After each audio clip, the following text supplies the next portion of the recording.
Bom dia a todos vocês. Tudo bem? Estamos quase terminando Gênesis. Faltam alguns capítulos só.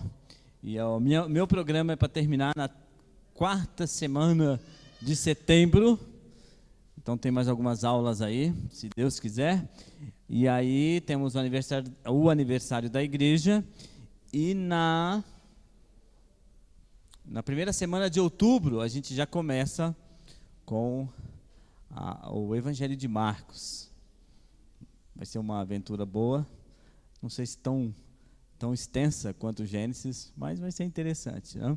Entender bem as parábolas do Senhor Jesus, a relação dela com o que estava acontecendo no momento, a cultura atrás de cada parábola, ajuda a gente a compreender melhor as Escrituras. Isso é muito bom.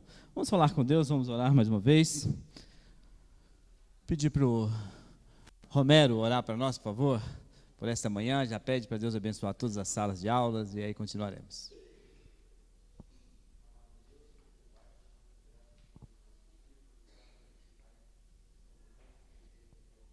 Sim, Pai.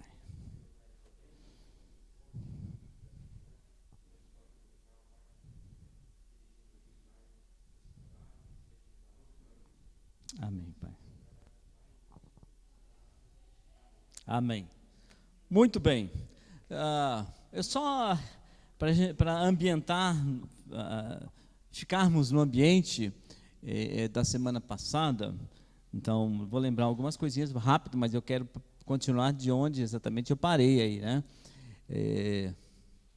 Essa pergunta dramática depois de Gênesis 37, como é que pode 10 irmãos enganar o pai durante 22 anos?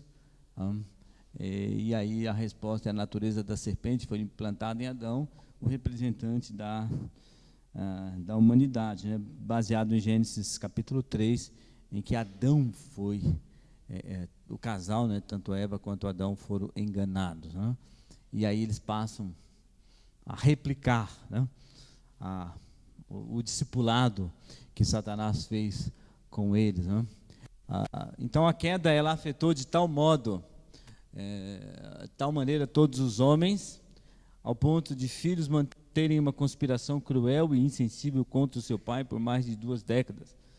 Apesar dessa ação imoral, a soberania divina é e sempre será o rei da história, especialmente da história da redenção. Apesar de tudo isso que foi feito, você viu que Estevão pega isso e mostra como ainda Deus cuidou e controlou da história ao ponto de levá-la onde ela queria, né? Onde ele queria exatamente.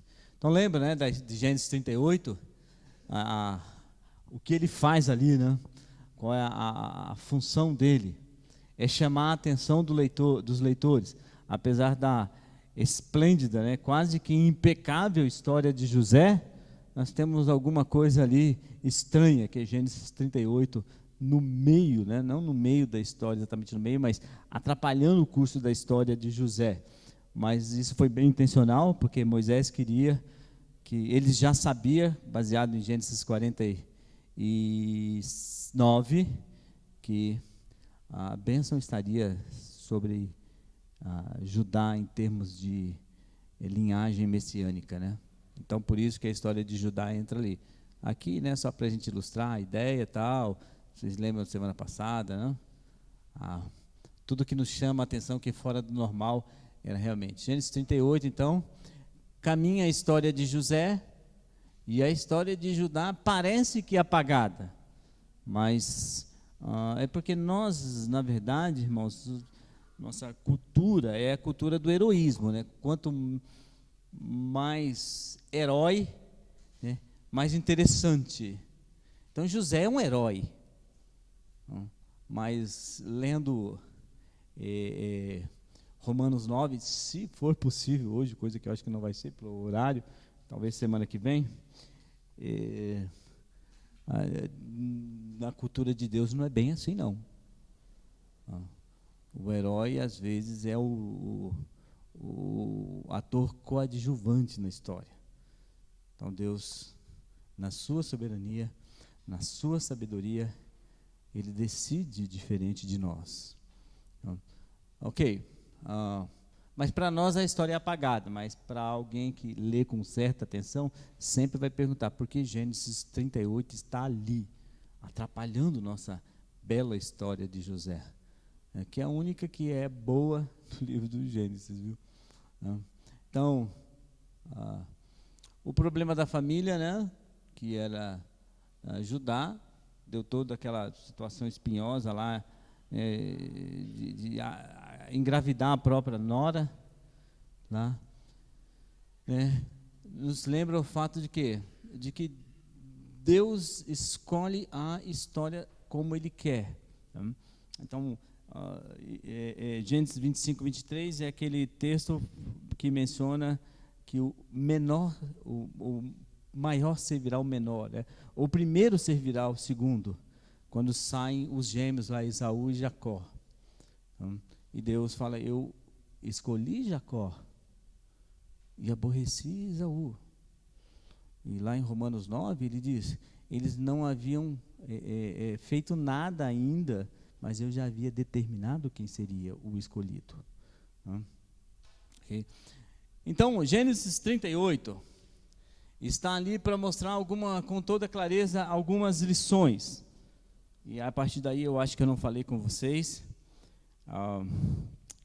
Vou ver se eu fecho aqui, começo já outra hoje, pode ser que dê tempo mesmo, né? Até tem 45 minutos. Gênesis 38 está ali para mostrar o quê? Em primeiro lugar, eu fiz 4 observações. Em primeiro lugar, Deus estabelece soberanamente seus desígnios, independente da qualificação humana. Porque a verdade é o seguinte, que se Deus fosse escolher alguém pelos seus méritos, olha, ia estar difícil.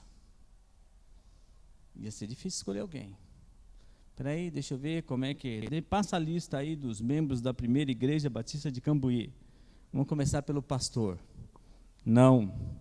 Vice-presidente. Não. Conselho da igreja. Não. Terezinha, não. Não. Tira o conselho. Vamos pegar o pessoal do louvor. Abel, não. Alisson, não. Bom, vamos pegar os membros, professores da EBD, não. Na verdade, ninguém. Bom, vamos escolher outra igreja. Ia ser a mesma coisa. Por quê? Porque a própria Bíblia declara, não há um justo. Então esse não é o critério de Deus.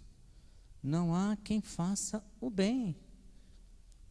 Então o critério de Deus, né, é bem diferente do nosso, porque se nós formos escolher alguém, vamos fazer um time, nossa equipe, seja lá para o que for, nossa equipe para fazer o ministério aqui na igreja, nós vamos escolher aqueles que temos mais amizade, aqueles que a gente julga mais espiritual, lembra, né? Aqueles que a gente acha que tem certas habilidades, né?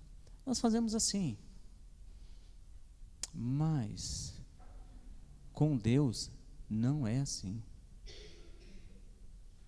É Ele que determina, é Ele que conduz a história. E nós somos instrumentos nisso aí. Apesar de toda a história de José, bonita a história de José, ele ainda era, e ele reconhece isso, lá no capítulo 45, eu fui o meio pelo qual Deus salvou vocês, eu fui o meio pelo qual Deus preservou vocês. Então, nós somos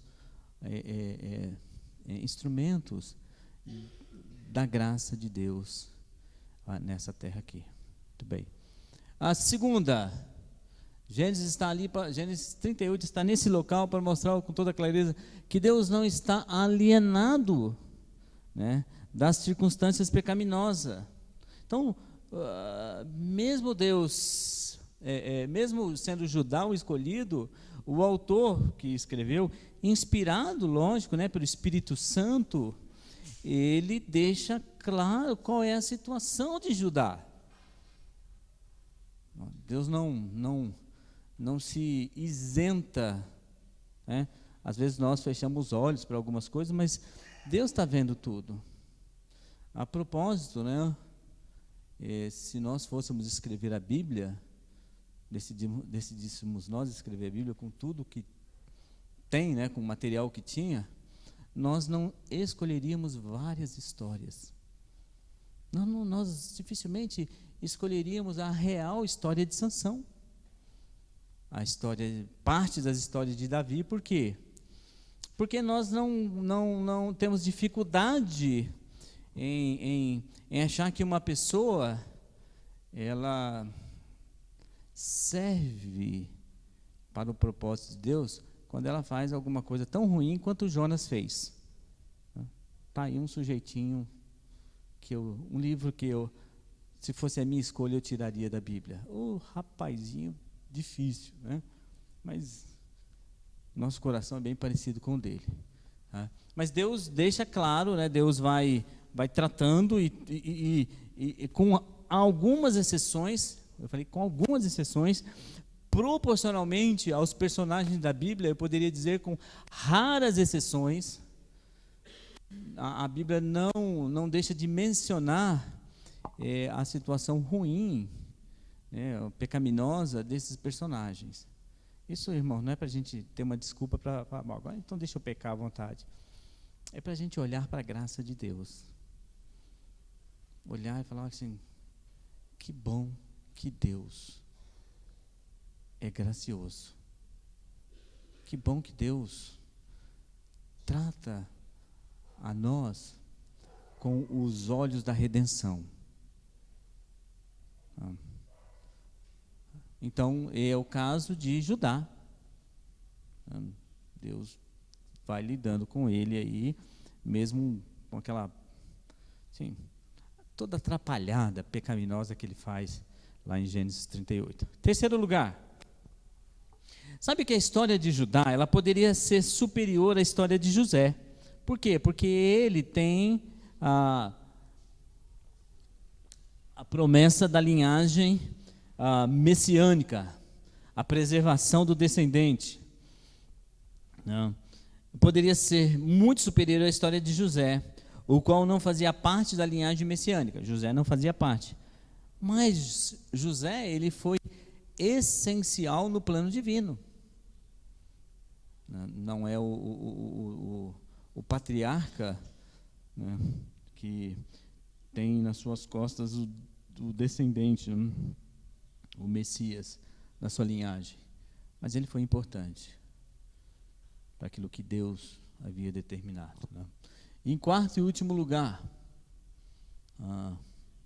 Judá foi escolhido por Deus para dar prosseguimento à linhagem messiânica. Tá? E ele poderia ter evitado um constrangimento universal. Então, capítulo 38 está ali. Eu não sei se Judá, nesse momento, tinha assim a consciência do seu papel como patriarca da família real, da família do rei. Tenho minhas dúvidas, talvez não tivesse. Talvez José pudesse pensar que seria, mas depois ele mesmo diz, não foi isso. Eu entendi os meus sonhos lá quando eu tinha 17 anos, quando ele vê os irmãos se prostrar e o pai diante dele. Mas independente das circunstâncias, o Judá, descendente direto de Jacó, a parte de tudo aquilo que o pai dele passou, ele poderia ter tomado outro rumo. Mas ele tem uma história aí bem constrangedora. Tá? Já pensou alguém chegar e mostrar para ele, olha, a prostituta, a sua nora que engravidou, ela falou que ao homem que pertence, o filho é do homem que dono dessas coisas aqui. Duro, né? E na hora ele falou, traga para fora, vamos apedrejá-la, vamos queimá-la, né, lá. Então, acho que é queimá-la ou apedrejá-la, não me lembro bem. E foi duro aí, ok? Quais pessoas foram relacionadas na linha... Bom, aqui eu vou passar essa parte, tá? Que eu acho que assim não é tão importante, né? Só para vocês lembrarem aí, em Gênesis 46, 12, Onã, Selá e Pérez, eles são relacionados na linhagem de Judá. Então, das 70 pessoas para o Moisés e 75 pessoas para Estevão, vocês precisam resolver essa charada aí. Entra aí esses homens, Onã, Selá, Pérez e Será. Tá? E desses aí, Pérez foi escolhido para dar prosseguimento à linhagem messiânica. Tá? Os descendentes de Pérez foram Esrom e Amu. E de Esrom e Amu, tá? Esrom foi escolhido para dar continuidade. Esse nome Esrom, ele vai aparecer lá em Ruth, capítulo 4, versículos de 18 até 22. Vamos dar uma olhadinha lá em Ruth, só para vocês terem ideia, né? Ele aparece em Gênesis 46, como descendente de Judá, e vai aparecer aqui em Ruth.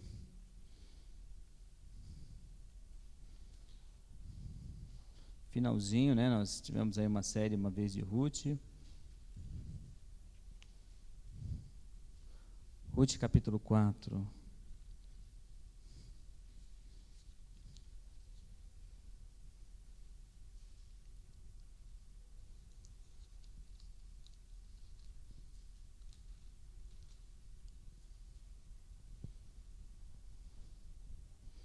Versículo 18.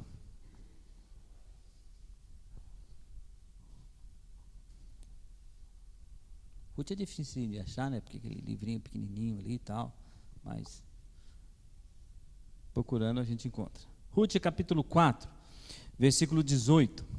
Essas são as gerações de Pérez. Pérez gerou a Esrom, tá vendo? Aparece Pérez, aparece Esrom, tudo lá filhos de quem? Filhos de Judá com Tamar. Esrom gerou a Rão, Rão gerou a Aminadab, a Aminadab gerou a Nasson. Ruth capítulo 4, estou no versículo 21 agora. Nasson gerou a Salmão, Salmão gerou Boaz, Boaz gerou Obed, Obed gerou Jessé, e Jessé gerou Davi. Aí fala, agora eu estou em casa. O Davi aí da turma eu conheço. E é isso aí mesmo, né?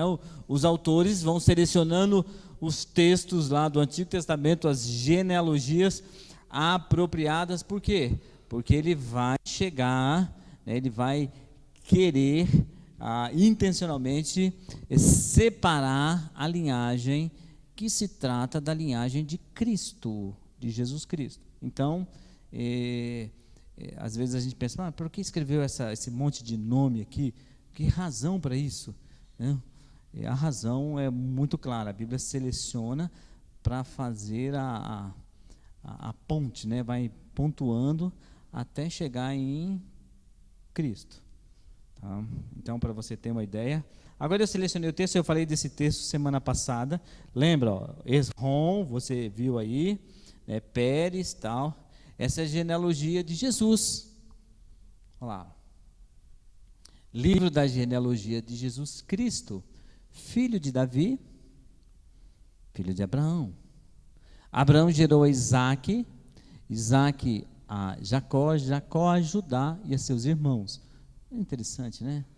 José está na história, José tem aquela história, mas ele não aparece aí.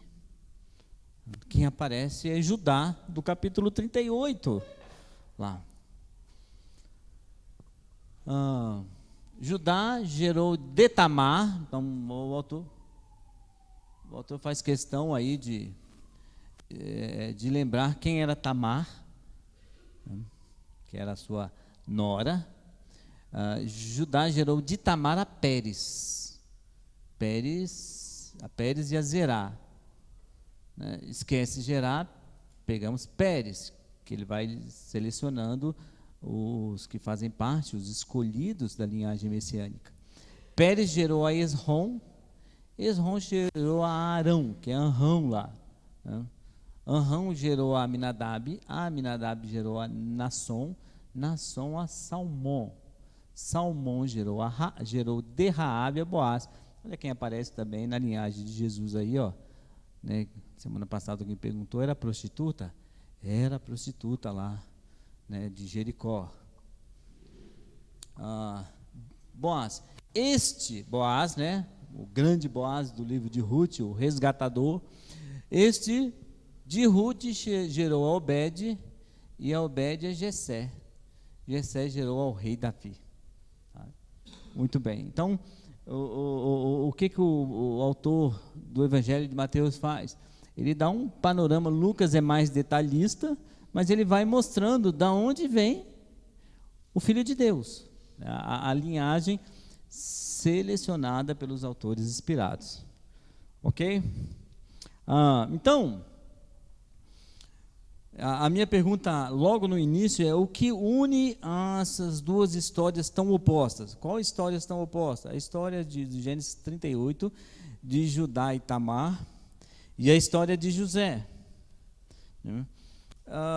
Mas uma das primeiras coisas que eu considerei é essa incapacidade humana de aceitar os caminhos de Deus quando se trata do seu plano de redenção. Nesse momento eu gostaria que você abrisse a sua Bíblia em Romanos capítulo 9.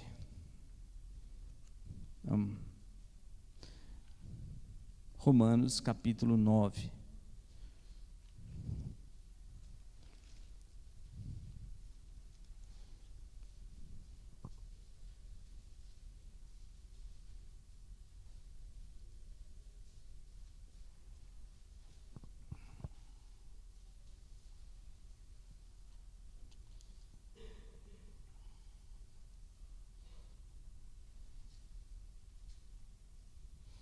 Nós vamos ler o versículo 1. Deixa eu ver se dá. Ok.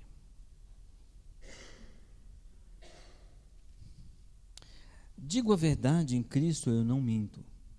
Minha consciência testemunha comigo no Espírito Santo, de que tenho grande tristeza e incessante dor no coração. Porque eu mesmo desejaria ser amaldiçoado e excluído de Cristo, por amor de meus irmãos, meus parentes, segundo a carne. Ele está falando dos judeus aqui. Eles são israelitas, e deles são a adoção, a glória, as alianças, a promulgação da lei, o culto e as promessas. Deles são os patriarcas, deles descende o Cristo, segundo a carne, qual é sobre todas as coisas. Deus bendito eternamente para sempre. Não é o caso da palavra de Deus ter falhado, porque nem todos os que são de Israel são israelitas. Ele está dizendo, olha, nem todos os que nasceram descendentes dos patriarcas são verdadeiramente israelitas, são religiosos, né? Nem por serem descendentes de Abraão são todos seus filhos. Mas por meio de Isaque, a tua descendência será chamada. Isto é, não são os filhos naturais que são filhos de Deus, mas os que são filhos de Deus são os filhos das promessas, é que são contados como descendentes. Porque a palavra da promessa é esta: por esse tempo virei e Sara terá um filho. E não somente isso, mas também a Rebeca, que concebeu de Isaque, nosso pai. Aí ele começa a falar, olha só no versículo 11: pois os gêmeos ainda não tinham nascido, lembra lá? Esaú e Jacó. Nem praticado o bem ou o mal, eles não tinham feito nada ainda. Para que o propósito de Deus, segundo a eleição, permanecesse firme. Não por causa das obras, mas por aquele que chama. E se diz: o mais velho servirá ao mais novo. Está lá em Gênesis 25. Como está escrito? Então, começa a mostrar esse propósito soberano que nós temos uma certa dificuldade de lidar com ele. Eu amei Jacó, mas rejeitei Esaú. Então, Deus fala que fez isso antes que os dois tivessem cometido qualquer ato. Então, não era pelo mérito de um ou demérito de outro, mas porque, na soberania de Deus, Deus decidiu fazer assim. Que diremos? Lógico que a gente vai pensar. Há injustiça da parte de Deus? Então, o próprio apóstolo Paulo faz a pergunta e ele mesmo responde, né? Ele já suscita essa pergunta. Mas por que Deus escolhe um e não escolhe outro? Isso não seria injusto?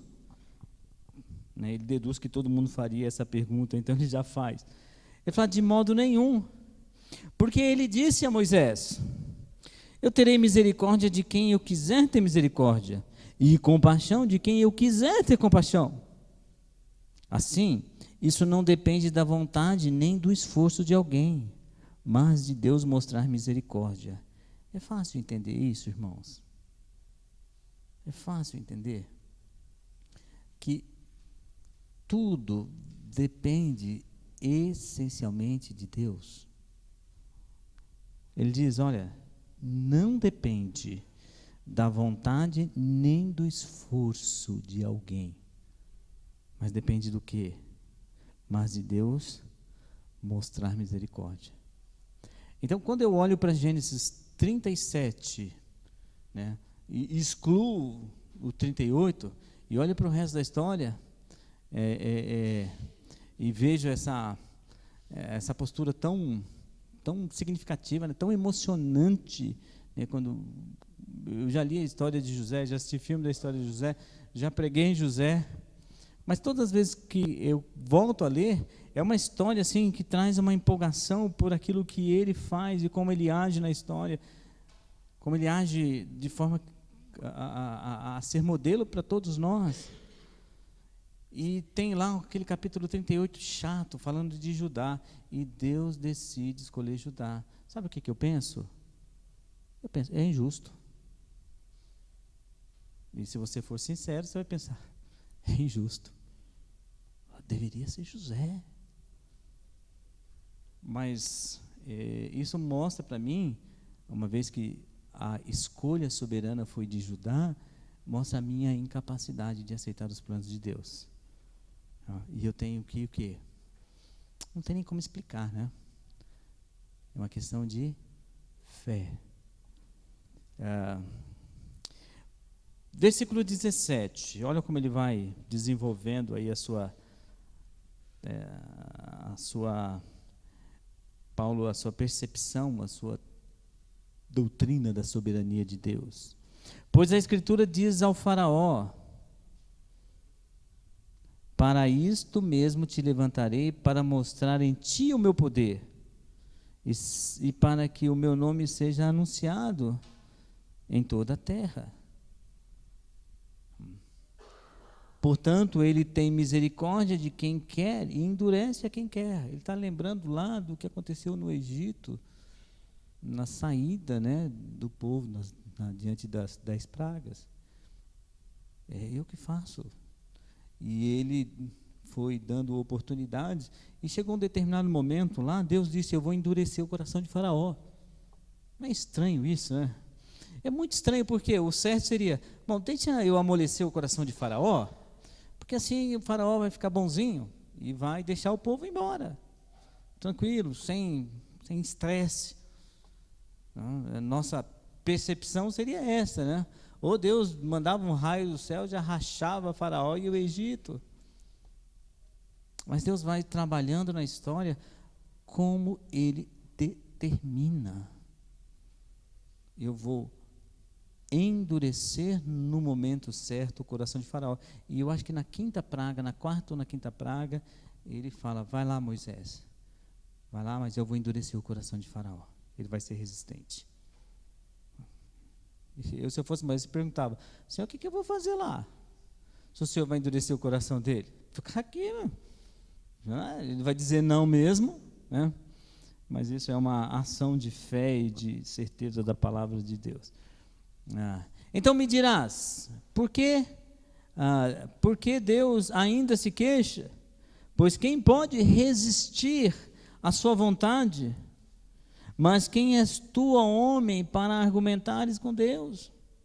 Por acaso a coisa formada dirá ao que a formou: por que me fizeste assim? Aí de vez em quando a gente pergunta para Deus, por que não podia ser mais bonito, mais alto, mais forte?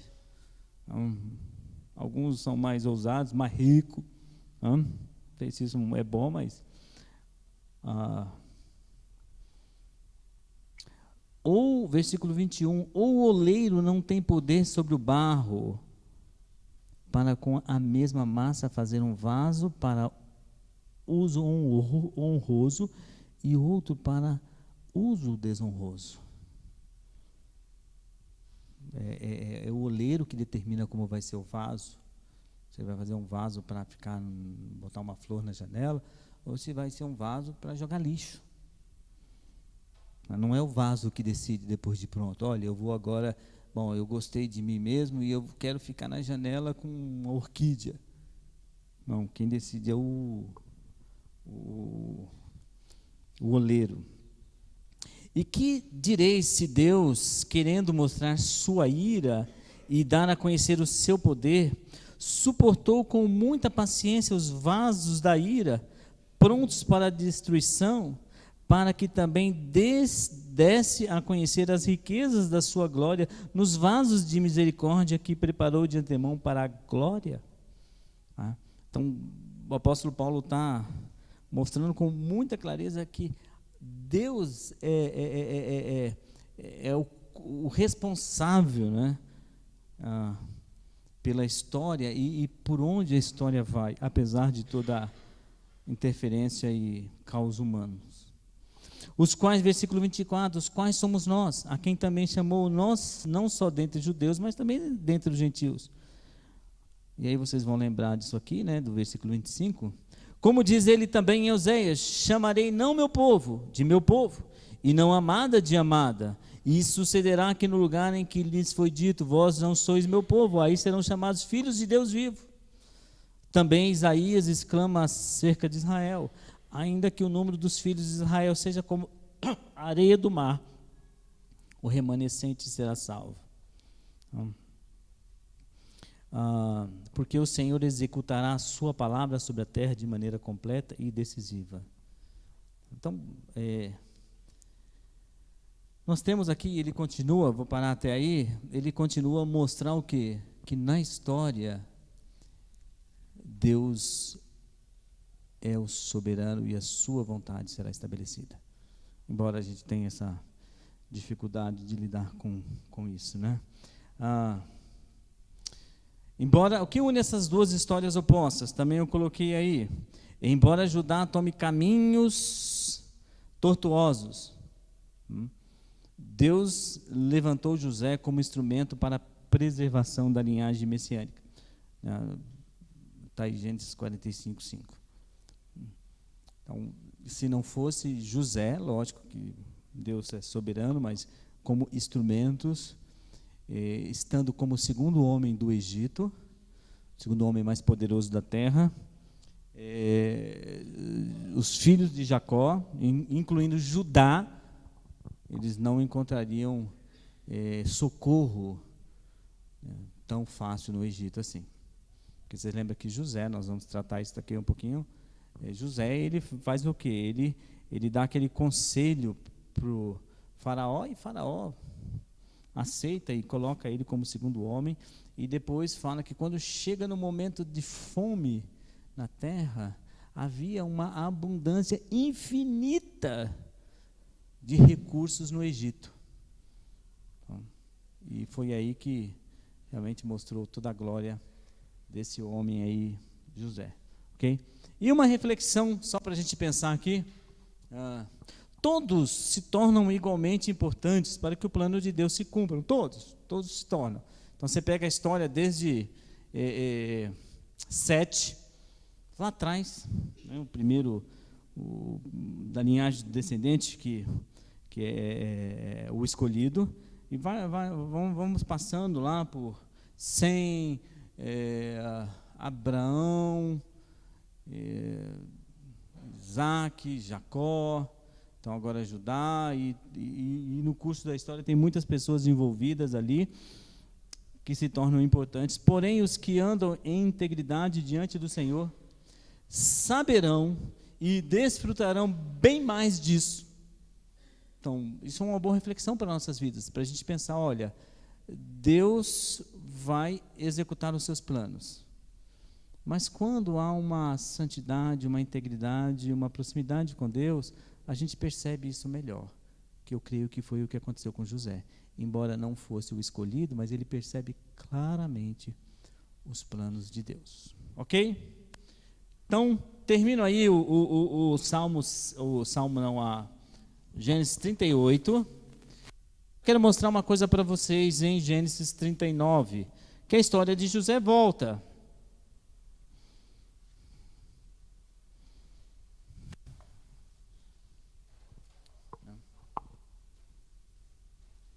Gênesis 39, eu sei que a gente não vai conseguir, porque daqui a 15 minutos eu preciso parar mesmo. Mas eu quero que você abra então sua Bíblia em Gênesis, capítulo 39. Volta lá, nós estávamos vendo o que Paulo dizia em Romanos, Gênesis, capítulo então 39.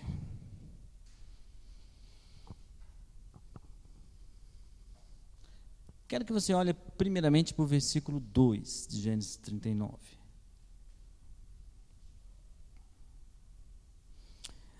Mas o Senhor estava com José.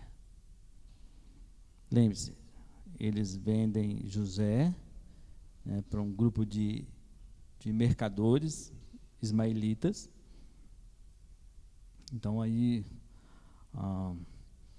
José, obviamente, foi para o mercado de escravos, muito comum, e Potifar,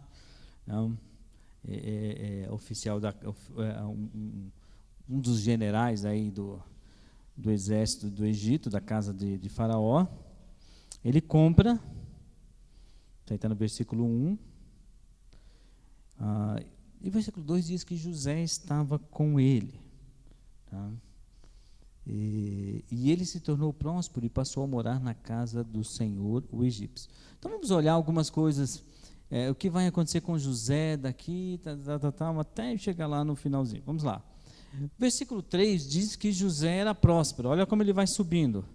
E o seu Senhor viu que Deus estava com ele e fazia prosperar em sua mão,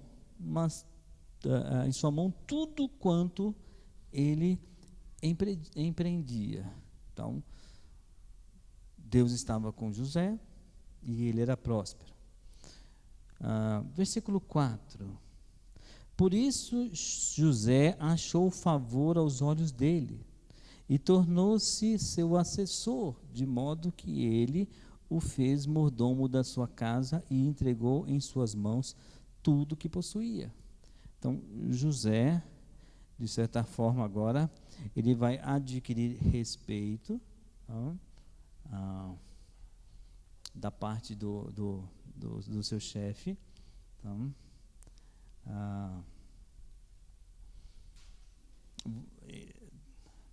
versículo 5, está aí 4, mas é o versículo 5, tá?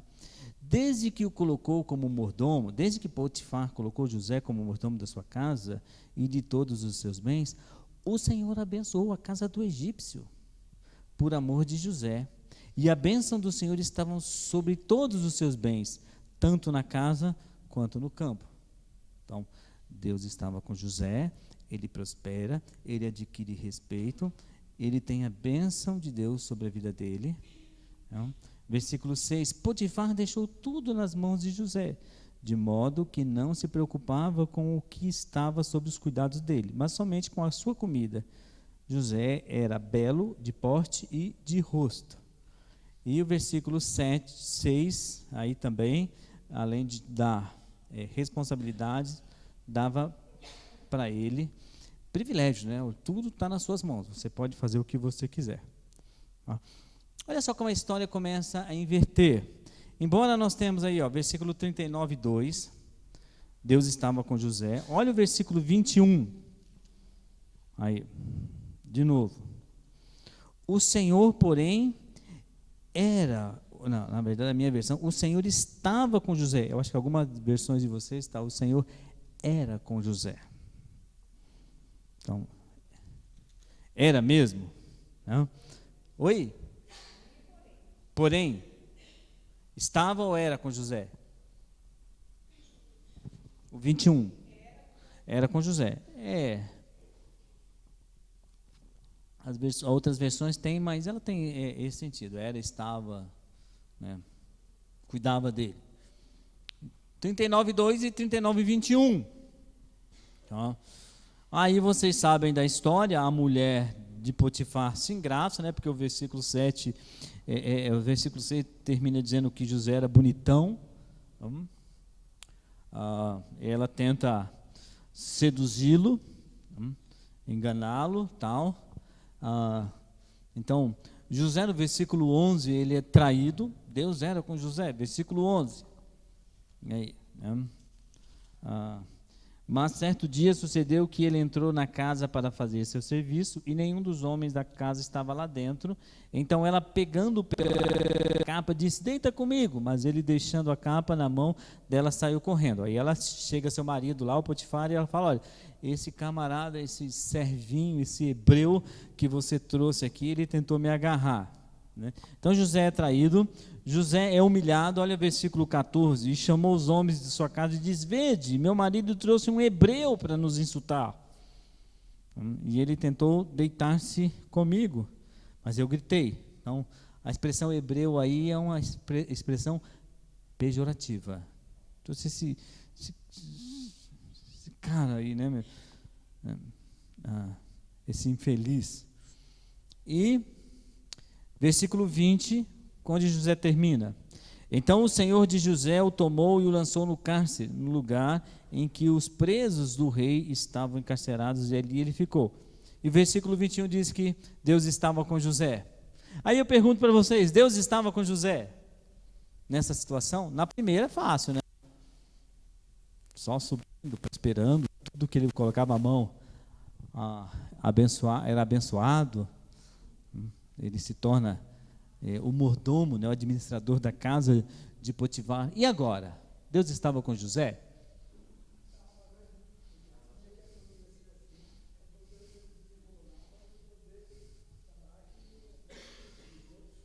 Tá, peraí. O senhor está adiantando a história. Até aqui. Vamos supor que terminasse Gênesis 41. Não, Gênesis 39. Fosse o último capítulo. Deus estava com José? Não, sim. Não, ele não sabia o que ia acontecer a José.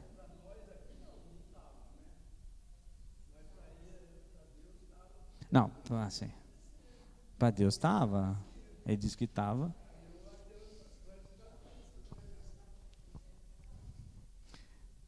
Deus estava com José, você está dizendo, por que, Romero? Mas se terminasse o capítulo 39?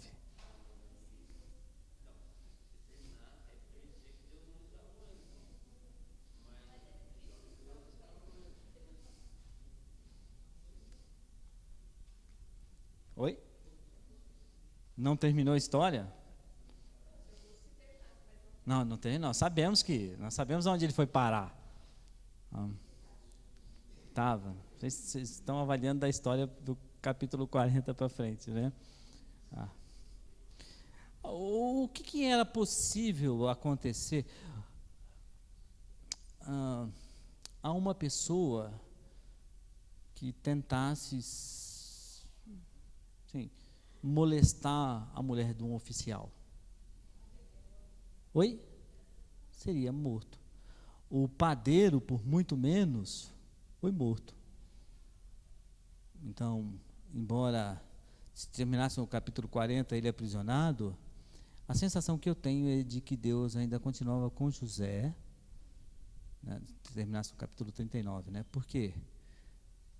Porque alguém que você deixa na sua casa, dá todos os privilégios para ele, e ele tenta molestar a sua esposa, isso é passível de morte. Os egípcios não tinham problema de matar a pessoa por muito menos do que isso. Então, obviamente nós olhamos a história, avaliamos a história porque a gente sabe como ela terminou, né? Mas Deus estava com José. Teria morrido, né?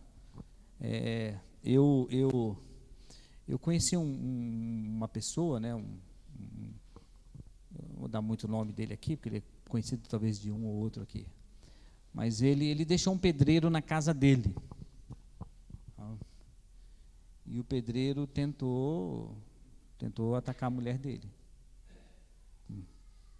E ele trabalhava em São Paulo e morava numa cidade próxima a São Paulo. Ele falou assim que ele não viu nada na frente quando ele soube. Ele não viu nada. Não viu carro, não viu semáforo, não viu nada. Ele só teria que chegar na casa dele para pegar o pedreiro. E ele falou, Deus é bom demais. Porque meu pai já estava lá, né, me esperando, porque eu ia matar o homem. Oi. Então, só para a gente concluir a ideia aqui, normalmente uma situação tão assim vergonhosa para um homem como Potifar, né, comandante da casa de Faraó, José seria morto sossegadamente. Seu Zé.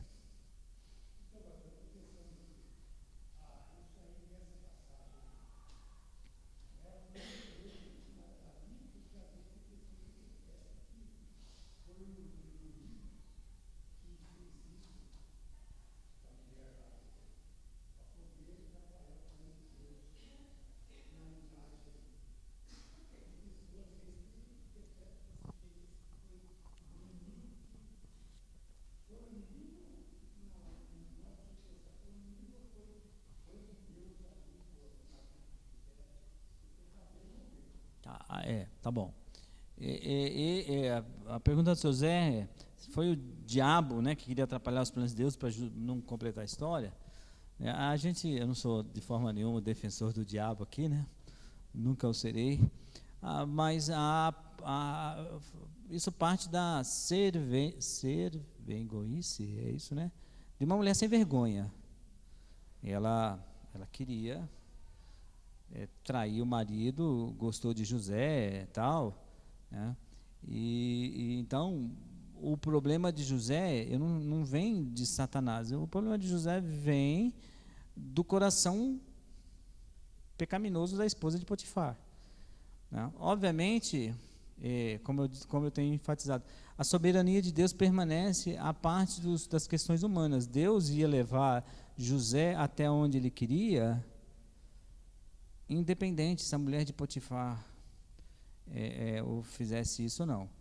Tá? Ela fez, ele teve consequências ruins com isso, né? Ele pagou o preço, ele pagaria também um preço maior se ele deitasse com ela, mas o preço da santidade sempre é mais fácil pagar, né? Mas eu não vejo assim que Satanás queria atrapalhar os planos de Deus ali, não, de forma nenhuma. Mas o coração corrompido, caído, era uma sem vergonha a mulher de Potifar, né?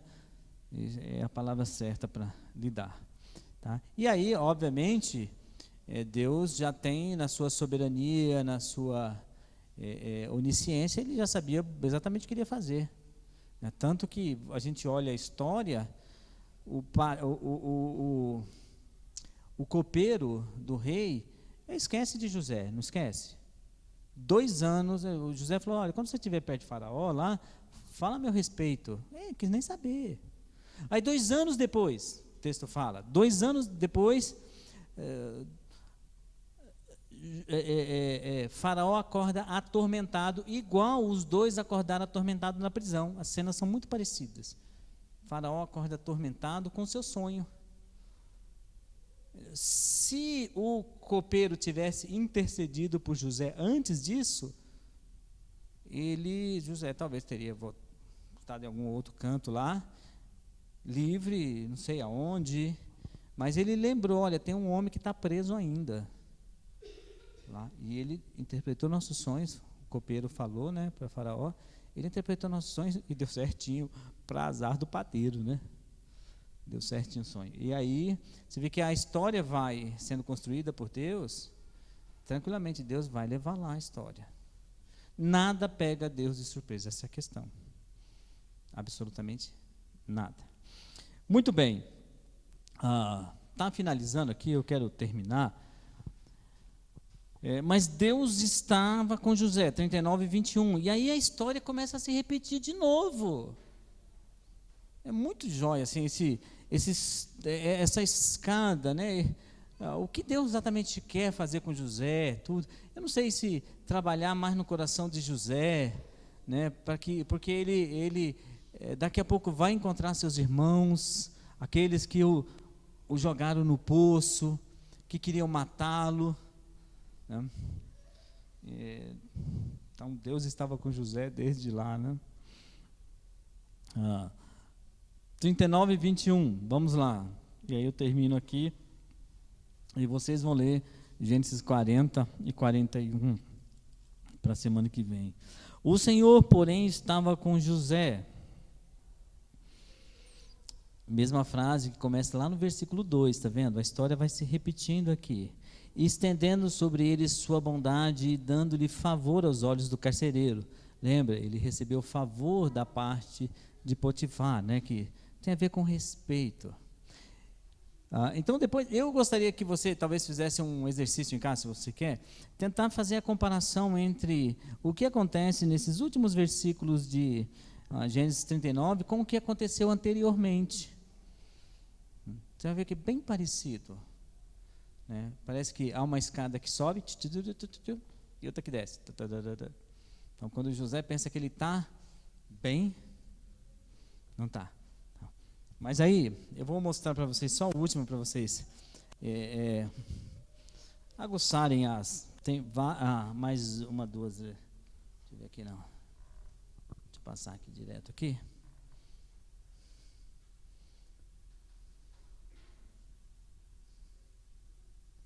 Essa aqui, ó. Tá? E eu repito ela semana que vem, que eu vou passar rapidinho, mas eu repito com os versículos. Deus estava com José no final da história, do todo da história. José foi odiado pelos irmãos, José foi humilhado pelos irmãos, José foi maltratado pelos irmãos, José foi rejeitado pelos irmãos, José foi vendido pelos seus irmãos, José foi excluído da sua família e José foi escravizado. Estava no fundo do poço, literalmente. Tá? Deus estava com José? Se a história parasse aí, diria, não estava. Apesar de que, lembra que Potifar não matou José? E poderia, os filhos, os irmãos de José queriam matá-lo, mas Judá impediu, Simeão impediu. Então, Deus estava com José. Se ele tivesse morrido ali, acabou a história, né? Deus estava com José, José é vendido como escravo, José se torna mordomo da casa de Potifar, mas José logo é aprisionado. José se torna chefe da prisão, carcereiro pode ser, lá. José se torna chefe do Egito. E a história termina com José, o segundo homem mais poderoso da terra. Deus estava com José? Deus estava com José. É interessante que Estevão fala isso, né? E Deus estava com José. Tá bom?